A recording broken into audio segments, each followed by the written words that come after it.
Hello and welcome to Reinventing Nerds. Today, our guest is Manish Bhardia. He is a partner at Think AI, and Think AI is a software development and consulting firm. Manish specializes in artificial intelligence and cloud consulting, and he has more than 17 years of experience leading complex technical projects. He works primarily with implementing cutting edge technology for thought leaders who can envision moving their company into the future of business. Some of the technologies that he works with include artificial intelligence, chatbots, business intelligence, and data analytics. So let's welcome our highly complex software expert here, Manish. Hi, Manish. Thank you, Joanie. Thank you for hosting me on your podcast. Oh, I'm so glad that you're willing to talk to my audience here today. We've got a lot to hear about from you. You've done so much, and I didn't even mention your book. We'll get to that shortly. But yeah, it's you're also a podcast host. What's your podcast? Yeah, our podcast name is Partner Consortium Podcast. It's Mhm. True Stories in Tech. We are a group of Mm. four people who talk on different areas, and it's talk about belonging and true stories in technology. So we are mostly interviewing business owners and also nonprofits. Excellent. All right. So we got other places for people to hear you and hear some interesting stories.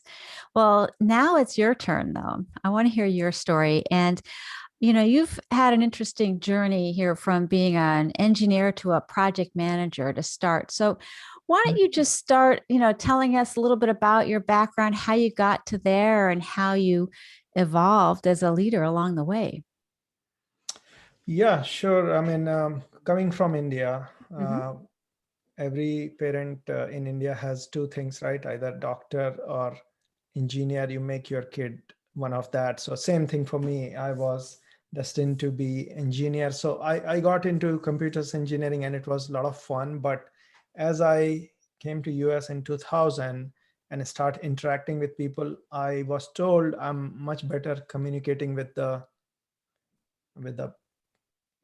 um, let's call it mm, clients or business users. I did not think that way, but Hmm. it was some connection was happening between understanding them or understanding what they're trying to do with the software. So that was interesting to know that, hey, I can not just be a team player in terms of technology, I can really help in the business conversation. And that got me thinking that I really want to be more of a business analyst or project manager. Yeah, that's unusual. You don't hear that often that engineers are told, actually, you're really good at working with the clients. Usually it's the Mhm, other way mhm. around, like you need to get better. So that's a little bit of Need a to get natural better. talent that you have. Yes, and thanks to the better leadership there, right? Because they are Hmm.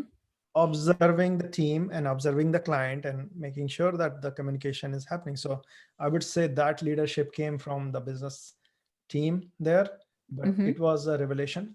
Interestingly, how did I get into management is more about the bad things project manager do Oh. because what happened is we had a very good project running Mhm. and it was a 4 months project and it came that we will be completing in really in 3.5 months, so we are looking pretty good.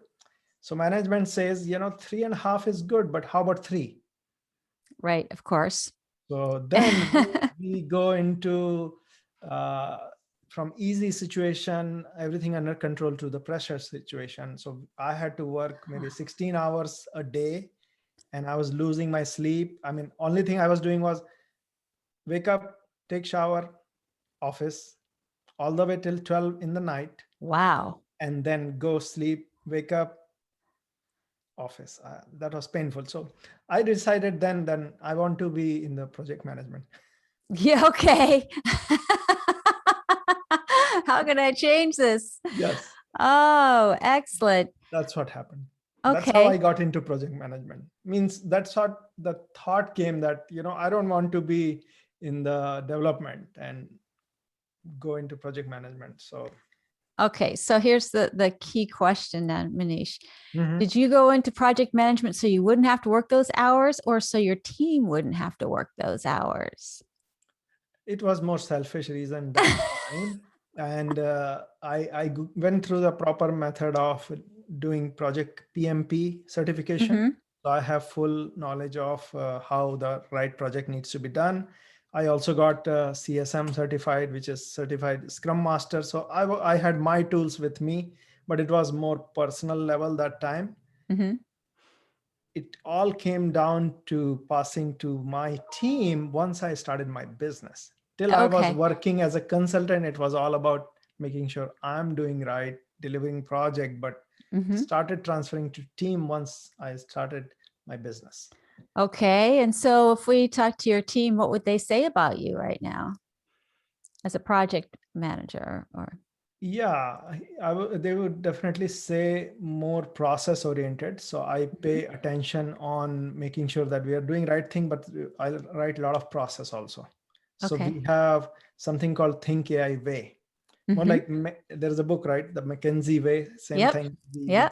We copied the way out of that and Think AI Way. So we have some kind of process in built where with that we can have good customer experience, like epic experience we call it. Mm-hmm. So it should be feeling very high touch, good conversation, everybody knowing what to do kind of conversation inbuilt into the process. Okay. Um, that sounds really interesting. And I'm curious how you actually started this like as a company. Why did you want to go out and run a company rather than be a project manager in a company? It all started with that same thing, is that you came to know your hidden skills or what Mm-hmm. you're good at. So with that initial work, somebody told me that, hey, you are good working with client, and it's the same thing gave me that, okay, if I'm working well with client, let me handle not just a portion of project, let me handle the project itself. Okay. So that became the role of project management role, and I started doing project management role. But then instead, as a project manager, you are working on one project. My thought was, how about multiple? Okay. And that's where, instead of one client, how about multiple clients? And that's where the company came into picture. Interesting. So, how did you have to grow as a business leader, or business owner, partner, compared to being in a company? And what different skills do you use here? Oh, it's a lot of change, actually, constant learning. So the when I started my business, funny thing that I thought, if you are a good project manager or a good consultant, Hmm. project will naturally flow in. I had zero knowledge of sales marketing, Oh, right. and it almost closed my business one time, because 2010 I got two projects. I was like, okay, two means now four, 10, something like that. I was building uh, that house of card, or whatever you say, like dreams. These were Hmm. my dreams, that once two comes, then it will multiply. Didn't happen. In fact, those two projects were a failure because I did not have right team and right kind of partners, I would say. So it was a very tough situation. And then I had to go back to job market. But then I realized it's many things. So you have to deliver project, that is forgiven, but you have to also do sales and marketing to keep the project coming in. Hmm. So then I came across this association called IAMCP, which is International Association of Microsoft Channel Partners. Right. And they were all mostly business owners and salespeople. So what I learned there was, with even though you may not be good on sales and marketing, you can be within a proper group. They can do referrals to you. So partner to partner referrals or channel based referral started working for me. And I started gaining the new skill of partnering and sales and marketing. Interesting. And then I realized I like talking to people or helping them. So that gave the other kind of learning, that you need not be the extrovert or all the time talking person to be a good salesperson. You could be a good listener and still be a good salesperson. So that was a big revelation. And Mm-hmm. and I this think listening is actually even more important in sales, right? To know what your client wants. absolutely, Mm-hmm. absolutely. And listening was one of my strongest skill anyway. So it worked out for me. It's just I had to be out and building partnership Mm-hmm. or just be in the touch with people. So that's what I changed. Mm-hmm. But then that gave me a lot of time to work on my other liking of, delivering successful projects or building team. Mm-hmm. And you're now the president of the Southern California chapter of the organization, NCT. right? Yeah, yeah. Yes, Wow. yes. So you can't help but be a leader, it sounds like. Yeah, I mean it's all learning, but it's a good to be around right kind of people and then you learn. Yeah. Mm-hmm. Well, I want to turn to your book for a minute. First of all, tell our listeners, what is your book? What's the title? And then, I want to talk about a specific chapter in your book on the remote work, because that's so timely right now. So tell us a little bit about your book and maybe even how you came to write the book.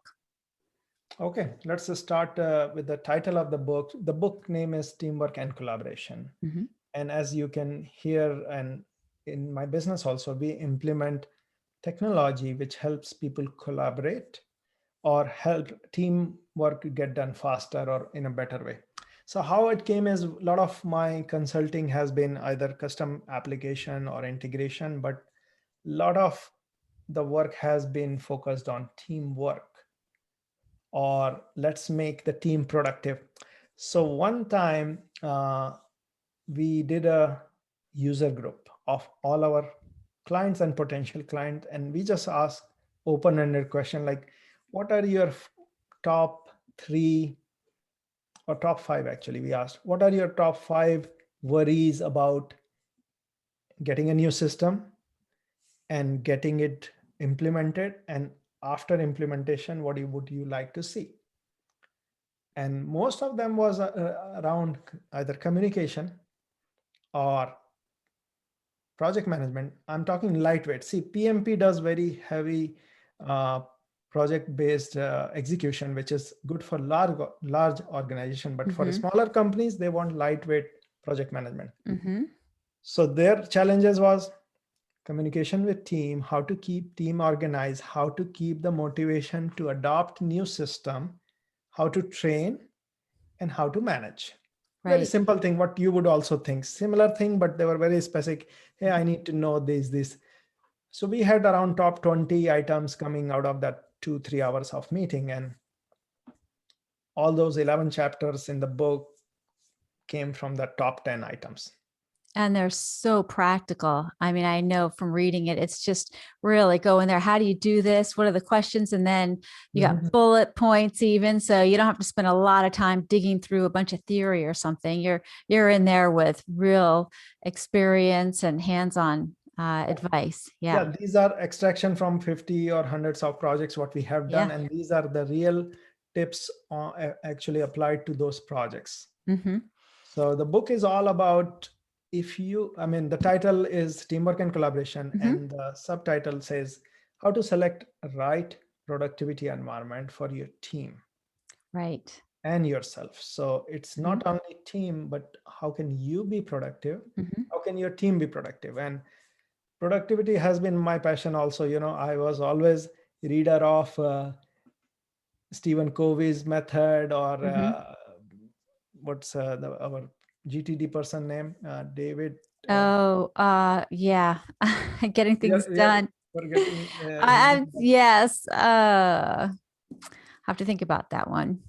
getting things done. David Owen, Alan, Allen, David Alan. Allen. Yes, Yes, yes. yeah. Excellent. So I used to read all that, and I used to buy the app for doing my checklist kind of thing. So similar thing. The productivity was my passion, so that has translated into the book. Mhm. That's what this is about.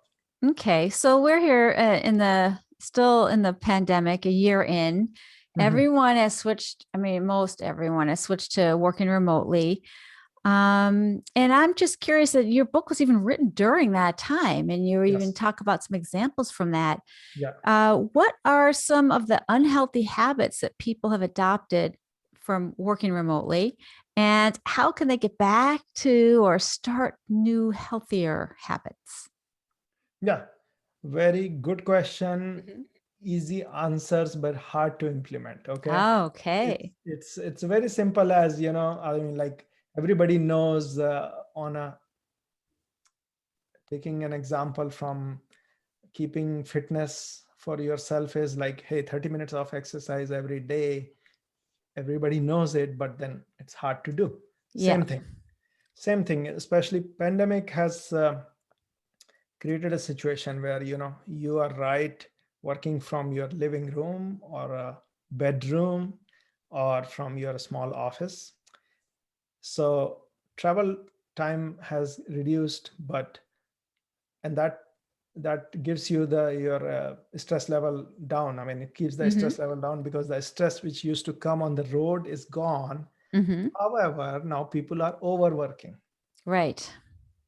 or they may be working and they don't have proper posture, they don't have proper table chair or slouching, those kind of things. So in a very simple way, whatever as a common sense is to be applied, in the sense, keeping your proper schedule of work, and then after the work you take a break, spend time with family, and keep your body active. Those kind of things are very important.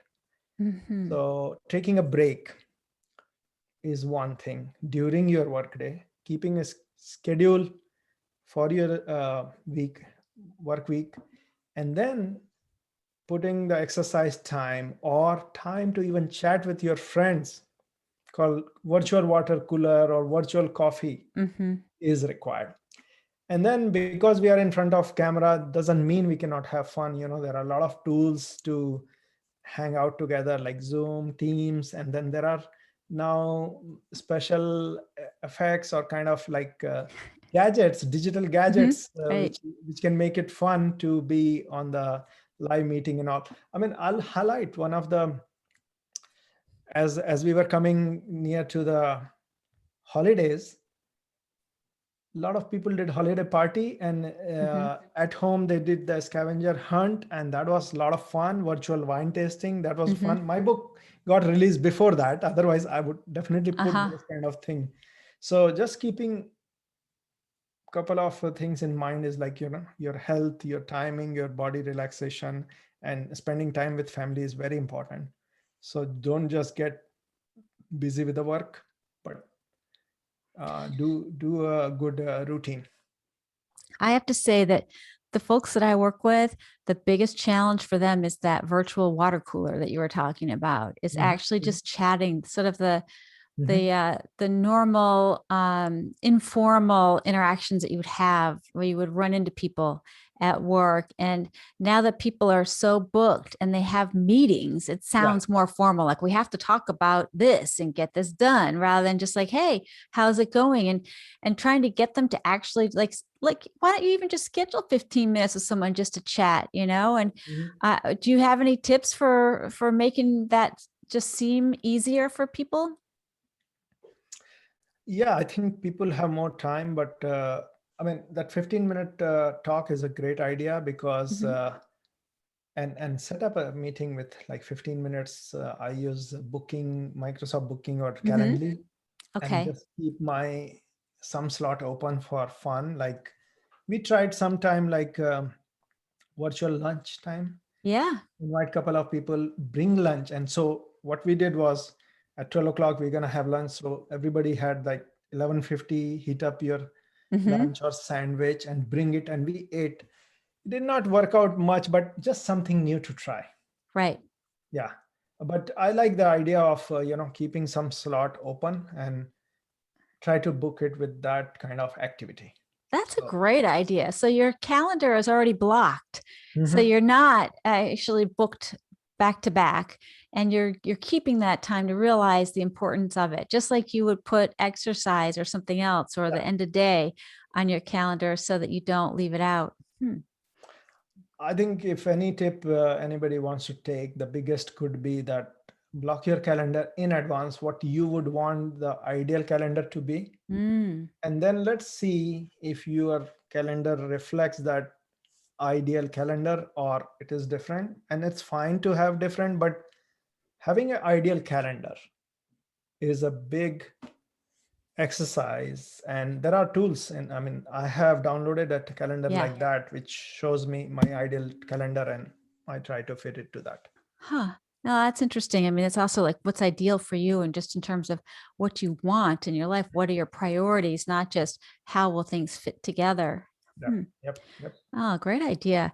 So, as a project leader or a business owner, how can you encourage your team members to take care of themselves and be healthy during when they're working from home? Yeah, I think um, as a small business we try to do too much, and Hmm. as a leader my thing is I have to provide clarity and need to make the motivation high. So I want to quote Satya Nadella from Microsoft. He was asked same question: as a leader, what are the things you're supposed Hmm. to do, or what leaders should do? He said two things: provide clarity, provide energy or Oh, motivation. okay. That's the only two things. Because if you give clarity, then your people are clear or your team is clear that these are the things to work and these are the things to ignore. Hmm. If they are confused, it's a leader's issue, not their Mm. issue. So that's what we are focusing on. Second is, how can we keep it fun, active, and keep the motivation high? So have some like weekly lunch, or as festival comes, some festive kind of lunch timing or Mhm. coffee, virtual coffee talk, that kind of thing needs to be done. But clarity will be the biggest one, I would say, if we can keep things Yeah. here. I just think that's great. What to ignore. I think I mean, I never hear leaders say that. And it's so true. People just Mhm, sometimes think that everything has to be done, everything's a priority. And you're like, no, no, no. Yeah, here's how to stay focused and setting the expectations clearly mhm, will help people understand that better. Wow. You have a great way of just sort of giving some nice little quips there. The ideal calendar and what to work on and what to ignore. All mhm, right. mhm. Yeah. Um, yeah. Well, I want to ask you a little bit about computers. So, we've talked about the communicating with each other and all that, but I'm wondering, you work in AI, Yeah. and this is like some people's biggest fear. What's going to happen now with computers communicating with people and people communicating with computers? How do you work with that? What kind of um, you know thoughts do you have on people adapting to interacting in that way? Mhm, mhm.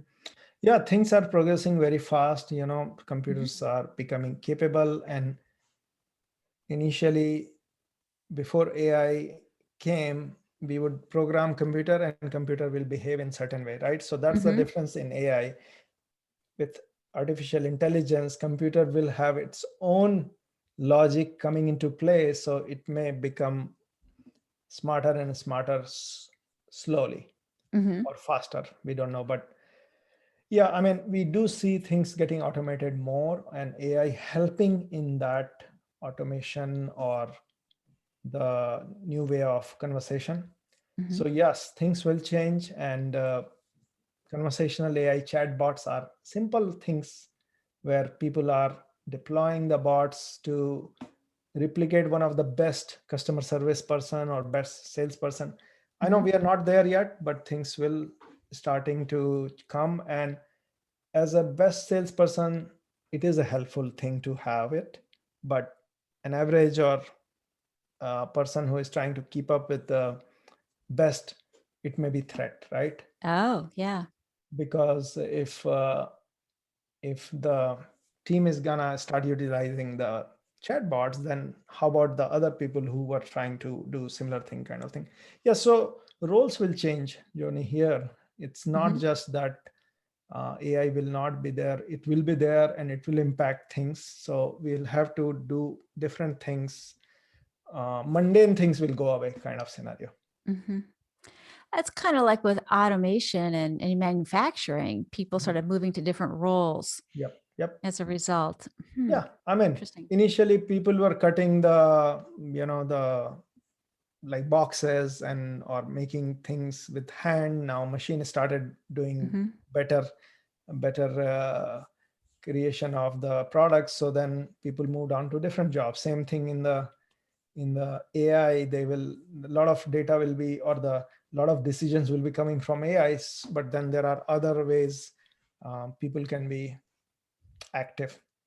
So the thing will be, it will be good to learn the technology or the area which is not gonna be going on a AI side. But Okay. we are far from that sign right now. For Right. example, right now, simple example is, if you take an IT organization, client needs to check the status of ticket, they call the person, where are you with this? Or they go to the website to check. You can ask a bot also, where are you with this? And bot can answer, okay, somebody is working on it.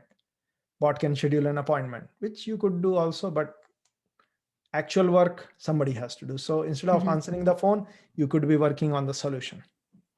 Okay. Okay. Oh, that makes a lot of sense. Right. Yeah. Mm-hmm. Interesting. Well, I want to know if people want to contact you to talk about this, like AI chatbots or anything, or even your book. What is a good way to reach you? Yeah, well, book is available on Amazon. So just search for Teamwork and Collaboration book or Manish Bhardia, my name, on the Amazon. Then you can reach me there or get the book. And then same Manish Bhardia, ManishBhardia. On LinkedIn, if you search, then that will be the best way to connect with me. Mm-hmm.